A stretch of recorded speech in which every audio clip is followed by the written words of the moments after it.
119వ కీర్తన 97 నుంచి కొన్ని భాగాలు మనం చూద్దాం. 119 కీర్తన నుంచి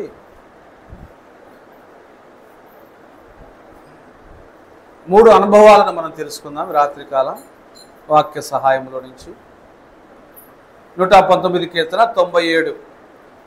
నీ ధర్మశాస్త్రము నాకెంతో ప్రియముగానున్నది, దినమెల్లా నేను దానిని ధ్యానించుచున్నాను. దినమెల్లా నేను దానిని ధ్యానించుచున్నాను. ఈ ధ్యానం అనేది పుస్తకాన్ని ఎదురుగా పెట్టుకొని చేయడం ఒక రకమైతే, చదివిన దాన్ని మనసుకు తెచ్చుకొని ఎక్కడ ఉన్నా కూడా వాటిని నెమరు వేసుకోవటం. దినమల్లా దేవుని యొక్క వాక్యము ధ్యానం చేయడానికి ఎప్పుడూ పుస్తకమే పట్టుకొని మనము ధర్మశాస్త్రం పట్టుకొని ఉండలేం కదా. అందులో రెండవ భాగం ఏంటంటే, ఏవైతే దేవుని యొక్క వాక్యం ఉదయకాలము మనము చదువుకుంటామో, ప్రార్థనా గదిలో చదువుకుంటామో, వాటిని నెమరు వేసుకోవటం, ధ్యానం చేసుకుంటూ ఉండటం. దేవుని యొక్క వాక్యంలో ఫలానా భక్తునితో దేవుడు ఇలా మాట్లాడాడు, ఆ భక్తుడు ఇలా జీవించాడు, దేవుడు ఇలా జవాబిచ్చాడు, దేవుడు ఇలా హెచ్చరించాడు, దేవుడు ఇలా ఆశీర్వదించాడు, ఇలా ఉంటే ఎలాంటి పరిష్కారం దొరుకుతుంది. ఇది ధ్యానం అంటారన్నమాట. అంటే ఏవైతే మనం చదువుకుంటామో వాటిని మనము మరలా జ్ఞప్తికి తెచ్చుకుంటా వాటిని స్మరించుకోవటం వలన దేవునితో మనము నిత్యము ఆయన కృపకు పాత్రలమై ఆయనతో అనుసంధానమై ఉంటాము అనేది దాని యొక్క అర్థం. దేవుడు హృదయ పరిశోధకుడు అని వాక్యం మనకు చెబుతా ఉంది. మన హృదయము దేవుని యొక్క వాక్యము చేత నింపబడుట ద్వారా దాన్ని రిపీట్ చేసుకుంటూ ఉండడాన్ని బట్టి దేవుడు సంతోషిస్తూ ఉంటాడు. దానివలన కొన్ని ప్రయోజనాలు మనకున్నాయి. మహత్తరమైన కార్యాలు, గొప్ప కార్యాలు మనం మామూలుగా చెప్పుకుంటూ ఉంటాం. దేవుడు మనకు ఏమైనా చేయడానికి ఒక రిఫరెన్స్ మనం వాడుకుంటూ ఉంటాం. మనం అడుగున వాటికంటే, ఊహించు వాటికంటే దేవుడు అత్యధికముగా మేలు చేస్తాడు అని. నిజమే. మనం అడిగేవి, ఆశించే వాటికంటే గొప్ప వాటి ఇచ్చడానికైనా శక్తిమంతుడై ఉన్నాడు, వాగ్దానం చేసి ఉన్నాడు. అయితే వాటిని పొందుకొని మనము ఇతరులకు మాదిరికరంగా ఉండాలనేది దేవుని యొక్క ఉద్దేశం. అది కీర్తనాకారుడు తెలియపరుస్తూ ఉన్నాడు. ఈ ధ్యానాంశంలో ధర్మశాస్త్రాన్ని తను ఎలా రిసీవ్ చేసుకున్నాడు అని అంటే, ప్రియముగా తీసుకున్నాడంట. చాలా విలువైనదిగా, అది మధురమైనదిగా, దేవుని ఆజ్ఞ, దేవుని యొక్క ధర్మశాస్త్రము, దేవుని యొక్క ఉపదేశము, ఇవి తనకు ఇంపుగా ఉన్నాయి. అవి మనసుకు హాయిగా, తృప్తిగా ఉన్నాయి. అదే ప్రియము అంటే. కొంతమంది మాట్లాడుతూ ఉంటే మనకు వినబుద్ధి కాదు. అప్పుడే మనము చెవికి నెత్తి గిరుకుంటూ ఉంటాం. ఎందుకు?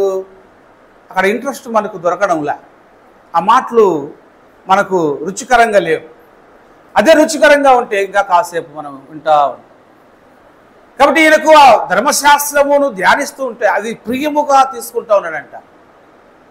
నిజమే. బైబిల్ వాక్యము కొంచెం మనసుతో, దేవుని యొక్క ఆత్మతో నింపబడి చదువుతూ ఉంటే ఒక్కొక్క సన్నివేశము, ఒక్కొక్క పరిస్థితి మనల్ని అట్రాక్ట్ చేస్తూ ఉంటాయి. ఒక అద్భుతం.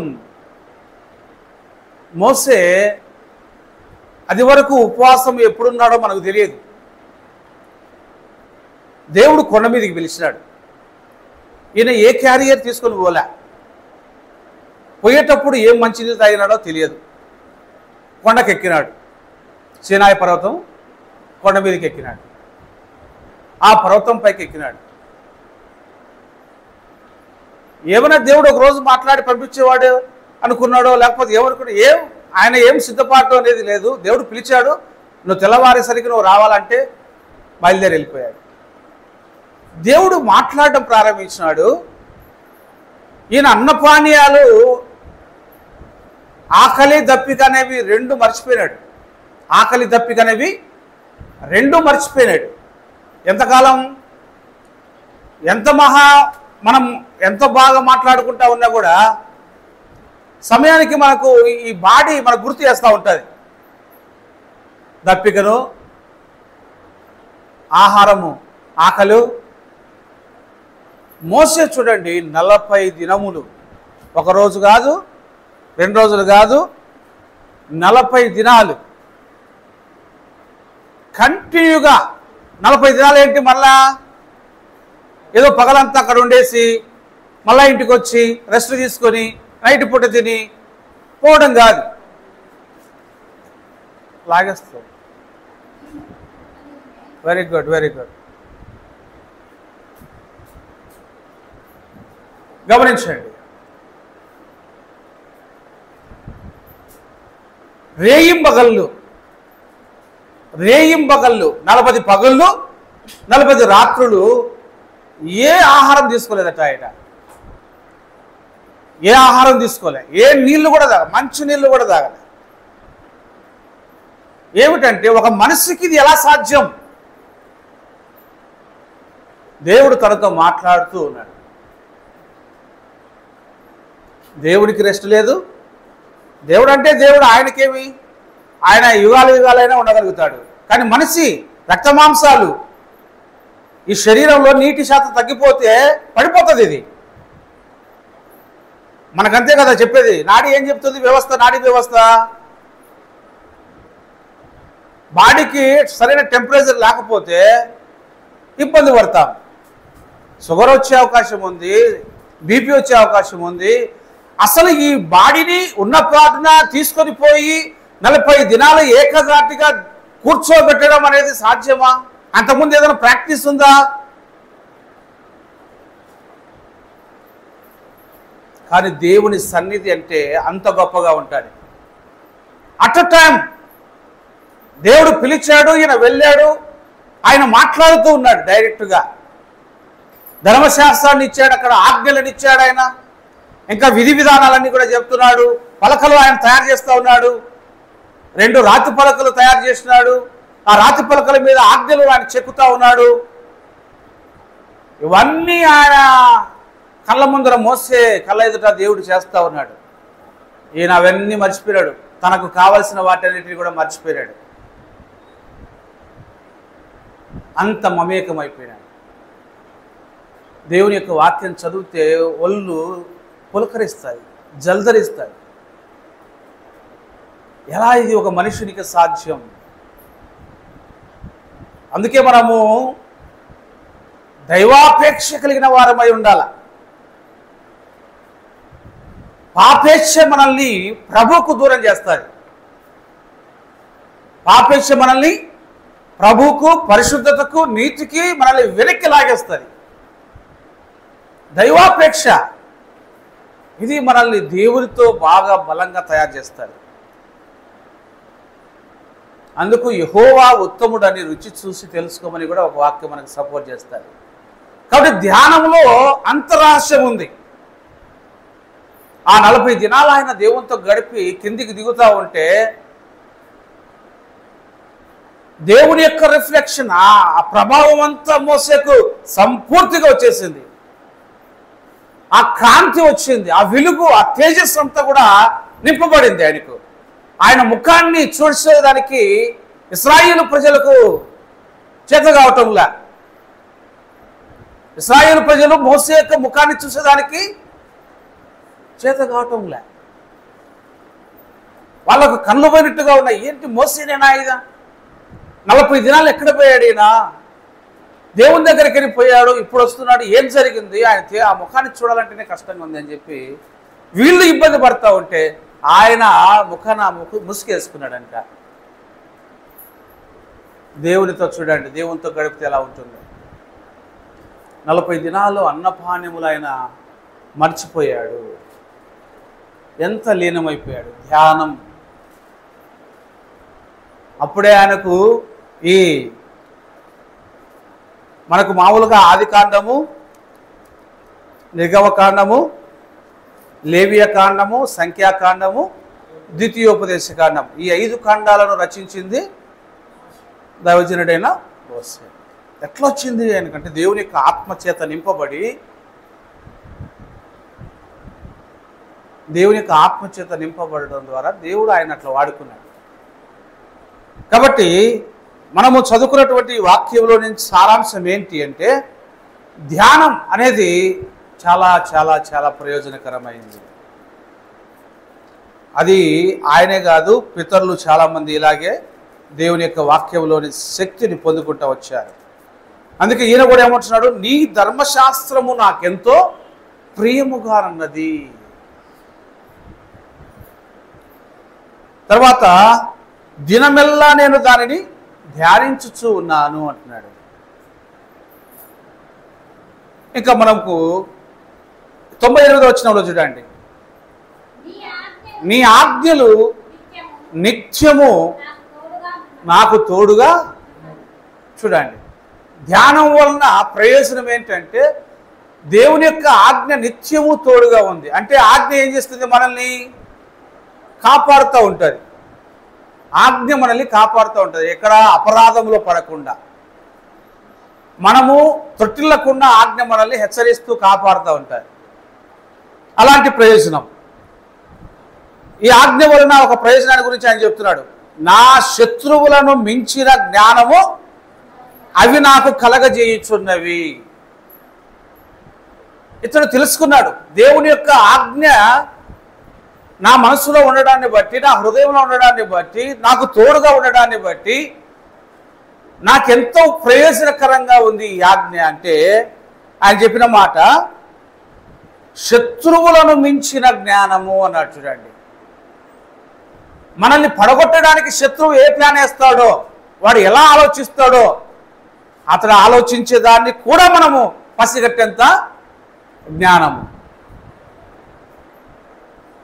అతడు ఏం మాట్లాడతాడో, ఎలా మనల్ని ఇరికించాలనుకుంటాడో, ఎలా మనల్ని తప్పుదోవ పట్టించాలనుకుంటాడో, ఆ శత్రువు యొక్క పన్నాగమంతటి కూడా మనం అలా చూడగానే తెలుసుకునేంత శక్తి దేవుని యొక్క వాక్యాన్ని చదవడాన్ని బట్టి మనకు తెలిసిపోతుందట.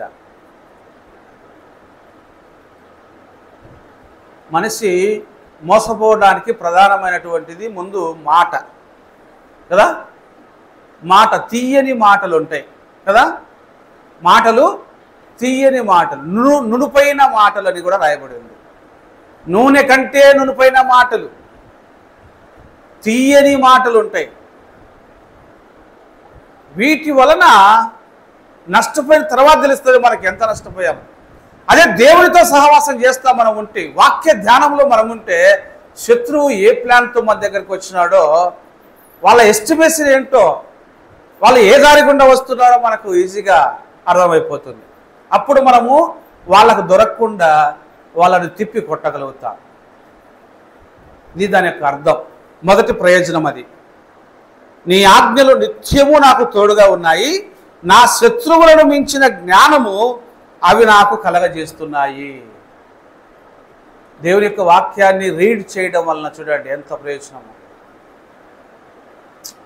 ఆనవాయితీగా చదువుకోవటం కాదు కానీ భక్తి విశ్వాసాలతో ఇది మన జీవితానికి ప్రయోజనకరము. టోటల్ ఈ బాడీని, జీవితం అంతటినీ ఇది కంట్రోల్ చేసేసి దేవుని యొక్క వాక్యం అంటే.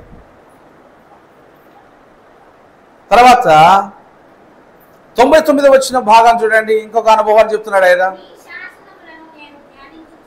నీ శాసనములను నేను ధ్యానించుచూ ఉన్నాను, కావున నా బోధకులందరికంటే నాకు విశేష జ్ఞానము కలదు. ఇది చూడండి ఎలా ఉందో. చాలామంది ఉచిత సలహాలు ఇచ్చేవాళ్ళు, రకరకాలుగా చెప్పేవాళ్ళు ఉంటారు బోధకులు అంటే. అట్లా చేసుకో, ఇట్లా చేసుకో, ఇట్లా చేసుకో అని తత్వాన్ని బోధించే వాళ్ళు ఉంటారు.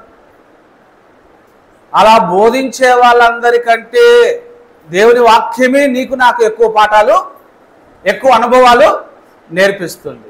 అందుకే ఏబు గ్రంథంలో అంటాడు, ఒక యవనస్తుడు అంటాడు, వృద్ధుల యొక్క జ్ఞానం ఉందని నేను కూడా నమ్ముతాను, అయితే దేవుడు అంతకంటే జ్ఞానము నాకు కూడా ఇచ్చినాడు, నేను కూడా మాట్లాడతాను, వచ్చి మీరు మౌనంగా వినండి అంటాడు. వృద్ధుల దగ్గర ఉన్న జ్ఞానము నిజమే, అనుభవంతో వచ్చిన దాన్ని నేను కాదనటంలే. కానీ మమ్మల్ని కూడా దేవుడు వాడుకుంటాడు, మాకు కూడా జ్ఞానం ఇచ్చినట్టు, మేము చెప్పేది కూడా కొంచెం వినండి అని మాట్లాడతాడు. కాబట్టి శాసనాలను ధ్యానం చేయటం వల్ల బోధకులందరినీ ఎవరైతే బోధిస్తూ ఉంటారో వాళ్ళకు మించిన జ్ఞానం అంటే చూడండి, ఎంత మంచి మాట. మామూలుగా ఎవరైనా కూడా మంచి వాక్యం చెప్పే వాళ్ళని చూస్తే మనకు మనసులో అనిపిస్తుంటుంది, నేను కూడా అట్లా మాట్లాడితే బాగుంటుంది కదా. ఇన్స్పైర్, ఇతరులను చూసి మనము మోటివేషన్ అవుతుంటాం, నేను కూడా అలా ఉండాలి, నేను అలా ప్రకటించాలా, అలా చేయాలా అని. కానీ దేవుడి దగ్గరికి వస్తే నిన్ను అలా దేవుడు తన వాక్యం చేత తయారు చేస్తాడు. అదే ఆయన చెప్తున్నాడు, నీ శాసనములను నేను ధ్యానించుచున్నాను, కావున నా బోధకులందరి కంటే నాకు విశేష జ్ఞానం కలదు. వచ్చేసింది అది.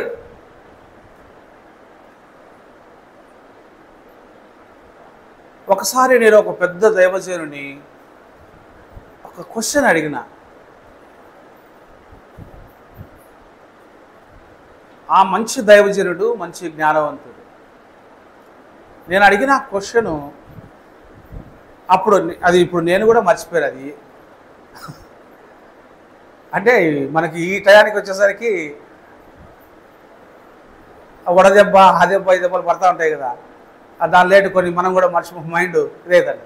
ఆ దినాల్లో ఒక క్వశ్చన్ వేస్తే, అంటే ఆ బైబిల్ రీడింగ్ నేను అట్లా చదివేవాని. చీకట్లోనే లేచి బైబిల్, సమయం దొరికితే బైబిల్ చదువుతూ ఉన్నాడని పుస్తకం అట్లా చదువుతూ ఉండే కొన్ని ఆలోచనలు వచ్చాయి దేవుడికి. ఒకటి అడిగితే ఆయన ఆశ్చర్యపోయినాడు, నా వైపు ఇట్లా చూసినాడు.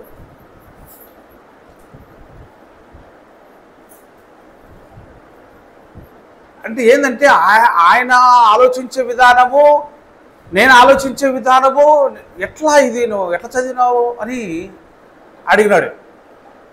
అంటే చదువుతున్నా దేవుడు ఒక ఆలోచన ఇచ్చినాడు ఇది అని అడిగితే ఆయన సంతోషించాడు. మంచిదే.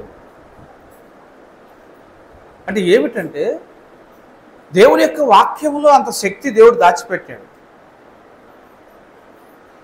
దేవుడు వాడుకోవాలనుకున్నప్పుడు, దేవుడికి మనము దగ్గరగా జీవించినప్పుడు మనల్ని ఒక సాధనంగా దేవుడు తయారు చేస్తాడు.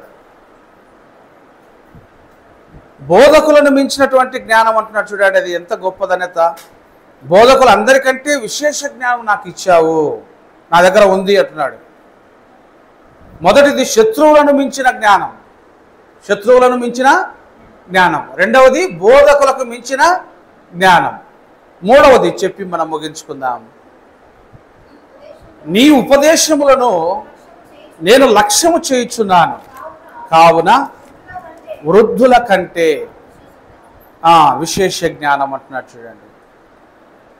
నీ ఉపదేశములను నేను లక్ష్యం చేయుచున్నాను, కావున వృద్ధుల కంటే నాకు విశేష జ్ఞానం కలదు.